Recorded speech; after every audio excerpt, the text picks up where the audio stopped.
بسم اللہ الرحمن الرحیم۔ السلام علیکم۔ ہم آج بھی شرک کے بارے میں مزید علم حاصل کریں گے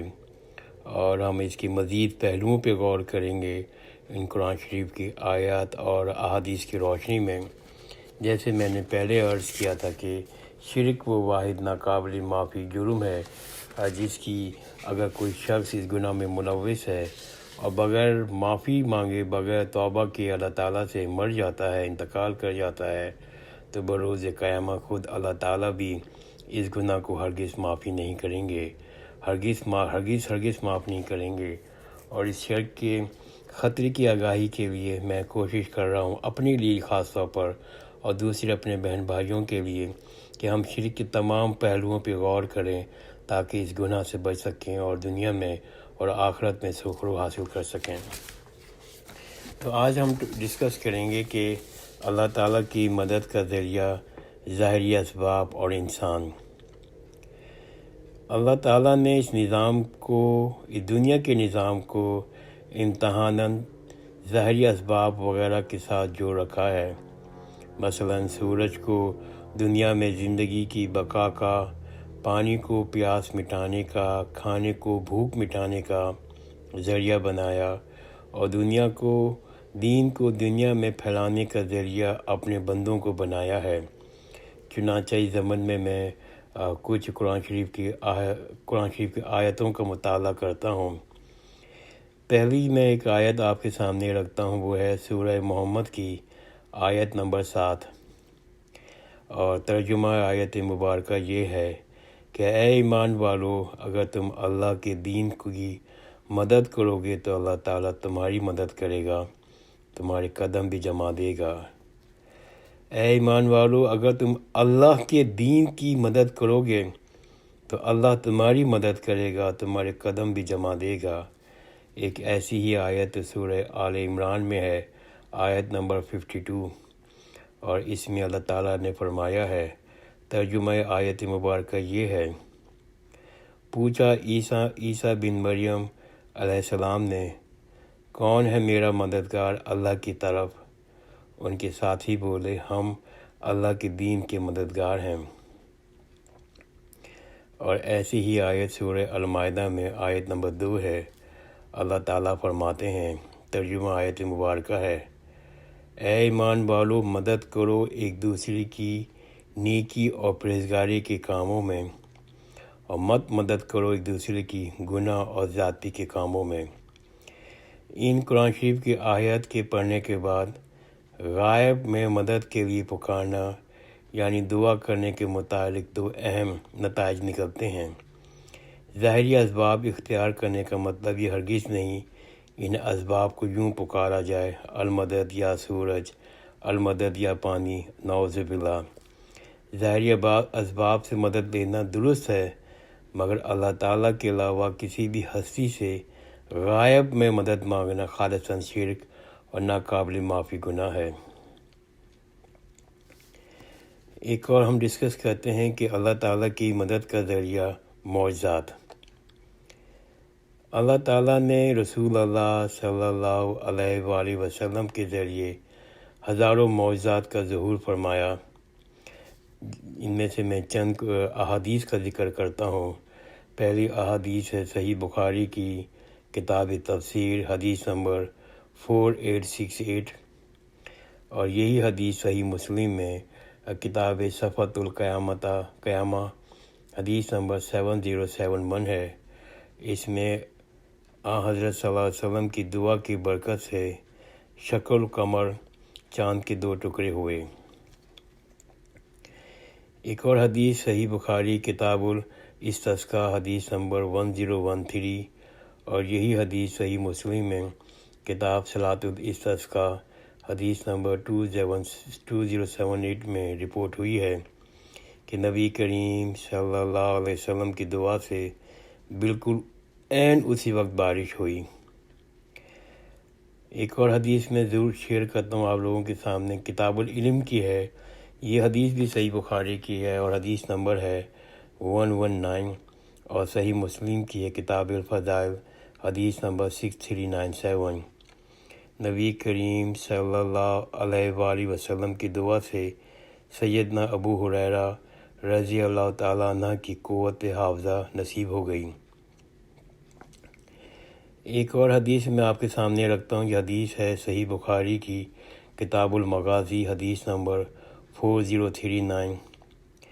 نبی کریم صلی اللہ علیہ وآلہ وسلم کی ہاتھ مبارک پھیرنے کی برکت سے سیدنا عبداللہ بن عتیق رضی اللہ تعالیٰ عنہ کی ٹوٹی ہوئی پنڈلی اسی وقت بالکل صحیح ہو گئی۔ اور یہ حدیث بہت مشہور ہے صحیح بخاری کی کتاب المغازی میں 4152۔ اور نبی کریم صلی اللہ علیہ وآلہ وسلم کے ہاتھ مبارک کی انگلیوں سے پانی کا چشمہ نکلا تو تقریباً 1500 صحابہ کرام نے پانی پیا، وضو بھی کیا، محفوظ بھی کر لیا۔ اور صحیح بخاری کی ایک اور تفسیر ہے، کتاب التفسیر میں ایک اور حدیث ہے کہ حدیث نمبر 4712، اور یہی حدیث صحیح مسلم میں کتاب الایمان میں 480 رپورٹ ہوئی ہے کہ نبی کریم صلی اللہ علیہ وسلم کی شفاعت سے میدان محشر میں گنہگاروں کو نجات ہوگی۔ اب ایک اور ٹاپک پڑھتے ہیں ہم لوگ، اس کا مطالعہ کرتے ہیں۔ یہ کہ میں نے یہ جو احادیثیں جمع کی ہیں وہ ہے حیات النبی صلی اللہ علیہ وآلہ وسلم کا مسئلہ اور صحابہ کرام صلی اللہ علیہ وسلم کا عقیدہ۔ یہ بہت امپورٹنٹ ٹاپک ہے اور اس کو بڑا غور سے سننے کا ہے کہ تمام مخلوقات میں سب سے اعلیٰ برزخی زندگی حضرت محمد صلی اللہ علیہ وآلہ وسلم کو حاصل ہے، مگر صحابہ کرام رضی اللہ عنہم جنہوں نے خود اپنی زندگی میں اپنی آنکھوں سے رسول اللہ صلی اللہ علیہ وآلہ وسلم کی دنیاوی زندگی کے ہزاروں حصی معجزات دیکھے تھے، آپ صلی اللہ علیہ وآلہ وسلم کی وفات کے بعد کبھی بھی کسی نے جرت نہیں کی، ایون یہاں تک کہ خلفائے راشدین نے بھی، کہ آپ کی برزخی زندگی کو آپ صلی اللہ علیہ وسلم کی دنیاوی زندگی پر قیاس کرتے ہوئے آپ صلی اللہ علیہ وسلم کی قبر مبارک پہ جا کر کوئی معجزہ طلب کریں، کیونکہ وہ جانتے تھے ایسی حرکت کرنا گستاخی ہے۔ چنانچہ میں اس سلسلے میں ایک حدیث آپ لوگوں کے سامنے رکھتا ہوں۔ یہ حدیث صحیح بخاری کی ہے، کتاب الاستسقاء، حدیث نمبر 1019 ہے۔ اس حدیث سے ہمیں بہت کچھ علم حاصل ہوتا ہے اور ہمیں بہت سے شرک سے بچنے کی ہمیں تنبیہ ملتی ہے۔ یہ حدیث سے سیدنا انس بن مالک رضی اللہ تعالیٰ عنہ کی روایت کردہ ہے کہ سیدنا عمر بن خطاب رضی اللہ تعالیٰ عنہ کے زمانے میں جب لوگ قحط سالی کا شکار ہو جاتے تھے تو آپ صلی اللہ علیہ وسلم سیدنا عباس بن عبد المطلب رضی اللہ تعالیٰ عنہ کے وسیلے سے بارش کی دعا کرتے اور یوں عرض کرتے،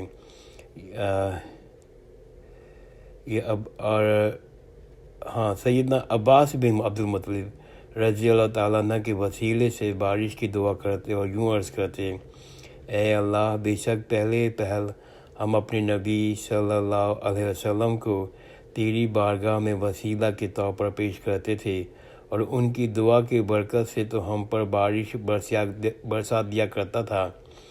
اب آپ صلی اللہ علیہ وسلم کی وفات کے بعد ہم تیری بارگاہ میں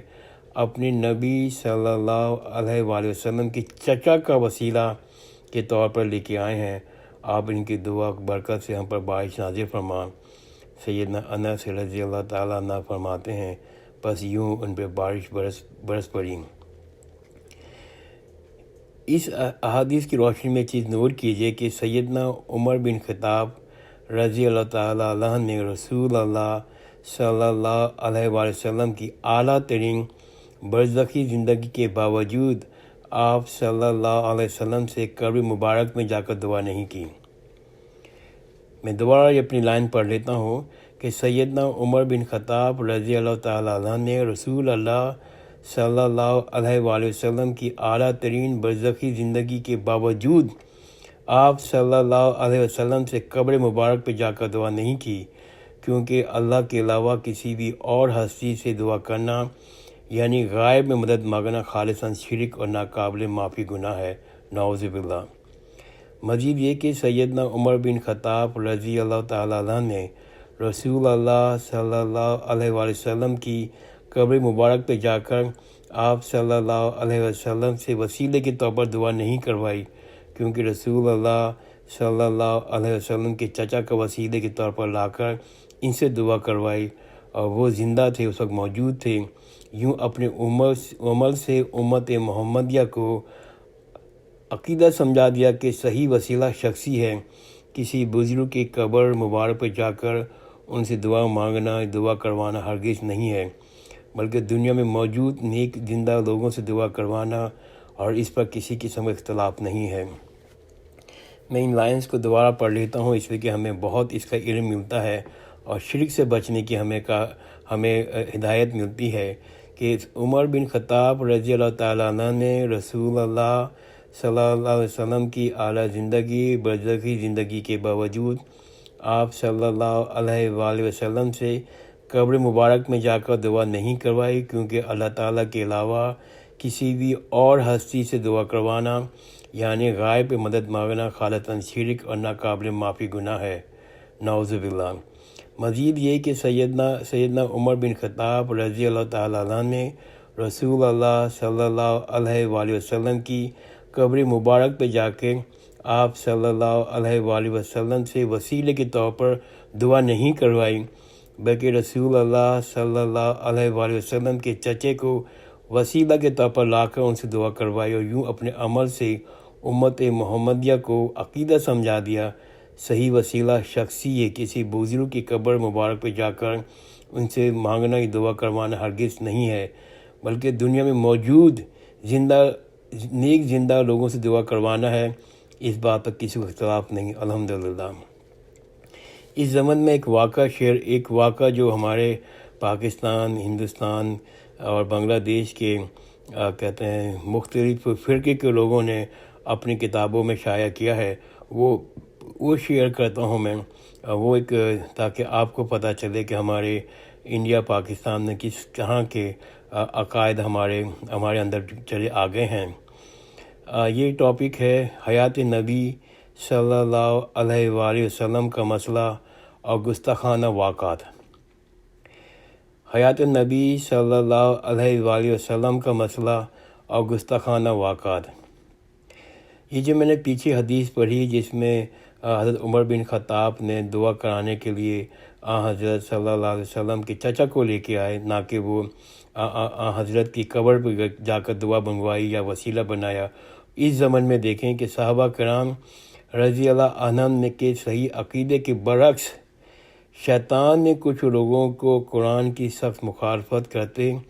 اور متشابہات کے پیچھے لگاتے ہوئے گستاخانہ واقعات امت نے پھیلا دیے ہیں اور گمراہی کا دروازہ کھول دیا ہے۔ اس زمانے میں ایک بزرگ کا واقعہ جو بہت مشہور ہے، جیسے میں نے عرض کیا کہ ہمارے کچھ فرقہ کی کتابوں میں ابھی بھی پبلش ہو رہا ہے، ابھی بھی لوگ پڑھ رہے ہیں، اس کو میں شیئر کر لیتا ہوں۔ ایک بزرگ جو ہیں 555 ہجری میں حج سے فارغ ہو کے وہ قبر رسول صلی اللہ علیہ وآلہ وسلم کے مقابل کھڑے ہوئے اور 2 عربی اشعار پڑھے، جن کا اردو ترجمہ یہ ہے کہ دوری کی حالت میں اپنی روح کو آستانہ اقدس پہ بھیجا کرتا تھا، مطلب کہ وہ پاکستان سے یا ہندوستان سے گئے تھے تو وہ کہہ رہے ہیں کہ میں دور تھا، دوری کی حالت میں اپنی روح کو آستانہ اقدس پہ بھیجا کرتا تھا، مطلب یہ کہ میں سلام کے لیے حضرت کی کہتے ہیں جو ہے ان کی سلام کے لیے بھیجا تھا قبر مبارک کے اوپر۔ وہ میری نائب بن کر آستانہ اقدس پہ چومتی تھی، اور جو میری روح تھی وہ کہتے ہیں مجھے ریپریزنٹ کرتی تھی وہ، اور آپ کے کہتے ہیں آستانے کو چومتی تھی۔ یہ شعر کے الفاظ ہیں۔ اب جسموں کی حاضری کی باری آئی ہے، کیونکہ وہ حج کر کے آئے تھے تو انہوں نے کہا کہ اب جسموں کی حاضری کی باری آئی ہے، پہلے تو میری روح آتی تھی آپ کے آستانہ اقدس کو چومنے کے لیے، اب میں خود حاضر ہوا ہوں، اب جسموں کی باری آئی ہے، تو اپنا ہاتھ مبارک عطا فرمائیں تاکہ میرے ہونٹ اس کو چومیں۔ تو وہ قبر سے بات کر رہے ہیں وہ بزرگ کہ حضرت صلی اللہ علیہ وآلہ وسلم کی قبر پہ جا کر کہتے ہیں کہ پہلے تو میں دور تھا، اپنی روح کو بھیجتا تھا آپ کے پاس سلام کے لیے، اب جسموں کی باری آئی ہے تو اپنا ہاتھ نکالنے قبر سے میں اس کو چوم سکوں۔ اس پر قبر شریف سے ہاتھ باہر نکل آیا، سنیں واقعہ اس پر قبر شریف سے ہاتھ مبارک باہر نکلا اور انہوں نے اس کو چوما، اور بقول اس واقعے کے جو اس کے کہا جاتا ہے کہ اس وقت 90,000 کا مجموعہ مسجد نبوی موجود تھا، اور اس واقعے کی گواہی کے لیے کہتے ہیں پیرانہ شیخ عبد القادر جیلانی کا نام بھی لیا جاتا ہے۔ یہ ایک واقعہ ہمارے، اور یہ واقعہ مسلسل چھپ رہا ہے مختلف ہمارے پاکستان، انڈیا، بنگلہ دیش کی جو فرقوں کتابوں میں چھپ رہا ہے۔ اس قسم کے گستاخانہ واقعات جو ہیں ہماری کتابوں میں، ہمارے دین میں شامل کر دیے گئے ہیں، کیونکہ اس زمن میں بات رکھتا ہوں آپ کے سامنے کہ حضرت عائشہ رضی اللہ تعالیٰ عنہ رسول اللہ صلی اللہ علیہ وآلہ وسلم کی وفات کے بعد 47 سال تک قبر مبارک والے حجرے میں رہیں۔ حضرت عائشہ جو تھیں حضرت کے انتقال کے بعد 47 سال تک جس حجرے میں قبر تھی حضرت صلی اللہ علیہ وسلم کی اس میں رہی ہیں، مگر آپ نے کبھی بھی رسول اللہ صلی اللہ علیہ وآلہ وسلم کی برزخی زندگی میں آپ صلی اللہ علیہ وسلم سے قبر مبارک پہ ملاقات نہیں کی۔ ایسی کوئی حدیث نہیں ملتی، ایسی کوئی ہمیں علم نہیں ہے کہ حضرت عائشہ ہماری اماں ہیں، انہوں نے جا کر قبر مبارک میں حضرت سے ملاقات کی ہو۔ حتیٰ کہ جب آپ رضی اللہ عنہ نے اجتماعی غلطی کے باعث سیدنا علی رضی اللہ تعالیٰ عنہ سے جنگ کا فیصلہ کیا، جب آپ نے حضرت عائشہ رضی اللہ تعالیٰ عنہ نے حضرت علی کے ساتھ جنگ کا فیصلہ کیا، اس وقت بھی تب بھی رسول اللہ صلی اللہ علیہ وسلم نے اپنی حالت مبارک نکال کر ان کو نہیں نکالا۔ تو یہ حضرت عائشہ جب جو ہماری اماں ہیں اور 47 سال تک قبر میں رہی ہیں، ان کا کوئی ایسا واقعہ نہیں ملا کہ جو حضرت انہوں نے کوئی بات کی ہو حضرت صلی اللہ علیہ وسلم سے ان کی انتقال کے بعد، یا ان کی قبر سے کوئی ہاتھ نکلا ہو۔ ایون کہ جب آپ نے جنگ کا فیصلہ کیا حضرت علی کے کرم وجہ رضی اللہ تعالیٰ عنہ کے خلاف، جب بھی نہ حضرت علی رسول اللہ کی قبر سے کوئی ہاتھ نکلا یا ان کو روکا۔ تو اس قسم کے